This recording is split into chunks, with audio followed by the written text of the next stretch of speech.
What's up, guys? Welcome back to another episode of the Basics Podcast. Today is a super special episode because I'm sitting down with Derek Camacho, who's the CEO and founder of Tona Kiteboarding, and is someone who's kind of been a huge part of my life since I was a little kid.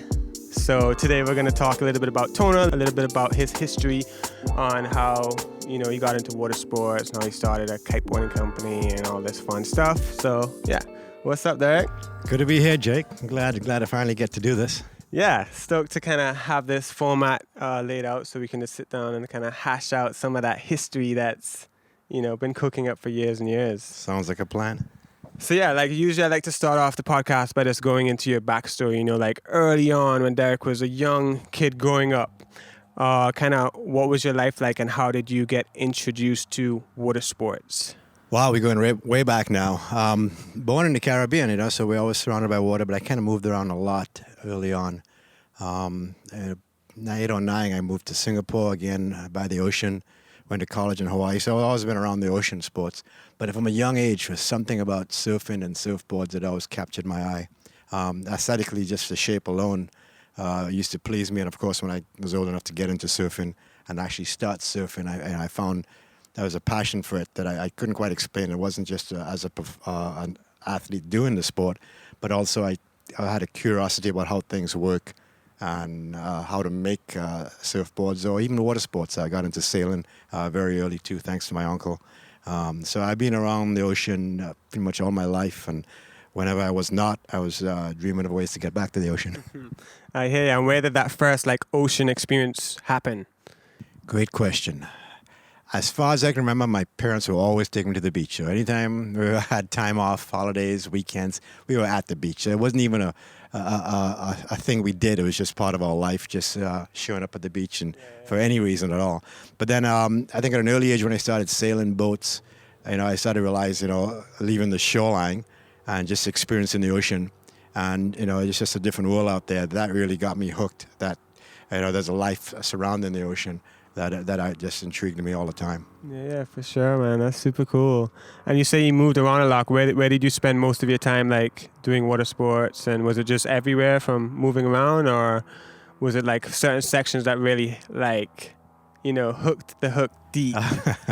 I would say I moved to Singapore of all places when I was about 9. So I had the taste of the ocean in my blood and my veins. And Singapore is surrounded by ocean, but there's not a lot of water sports there. So I remember as a young kid being intrigued by the Surfer magazine, seeing about surfing and dreaming about Hawaii and what it's like. And so at about 9 or 10, I really got bitten by the bug of the surfing and the surfboard. And so I used to go on vacations to Hawaii, and so I got introduced to actual surfing in Hawaii as a young age, so 11, 12. And it was about 13 when surfing came on the scene. And even though we didn't have the waves in Singapore, we had a racing scene, so I was able to mix my yachting with my windsurfing, and I started competing at a young age in Singapore. I'm doing pretty good on the local scene, but it's just what we call Olympic style racing, just triangle racing. So I got my competitive spirit going, just actually competing on the ocean in windsurfing.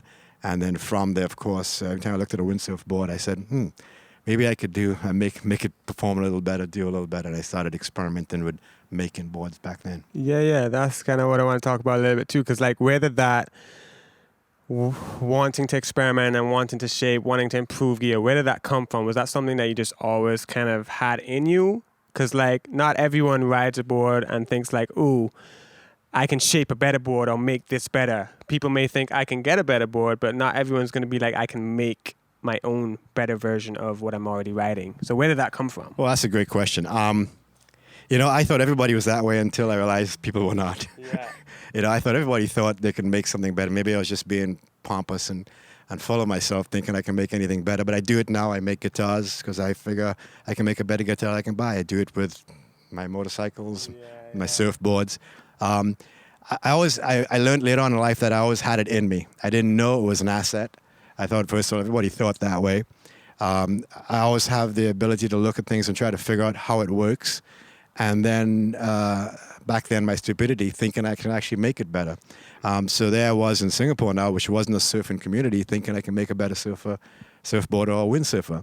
So, back then we couldn't get access to foam, so we'd go and take refrigerator doors from the junkyard, rip the metal and the plastic off it. We get the polyurethane foam in there, stick them together and shape boards. That's the way it all started for me. And again, at a young age, I was experimenting. Thanks to my uncle who got me into sailing. I started experimenting with fiberglass resins. I had quite a few science experiments that didn't go so good initially, learning to mix the catalyst and the resins. But I figured it out, and then lo and behold, when I started experimenting, whether it was actually making a better product, I just felt better writing my stuff. Yeah. So it pleased me that it just allowed me to expand my thought process into the design, to then see how it actually manifolds itself out into the actual end result. And then from then I was able to get a good feedback and slowly realize that what I was making actually was an improvement of what I was trying to achieve from what I was currently writing. So yeah, it goes back. And again, back then I think I call it stupidity now, but it was just, I always had this thing that maybe I can make it better. I'm not disrespecting the guys who made the original product. I said, maybe I can just make it better for me. That was my goal, just for me. Always customizing, always tweaking. You bet.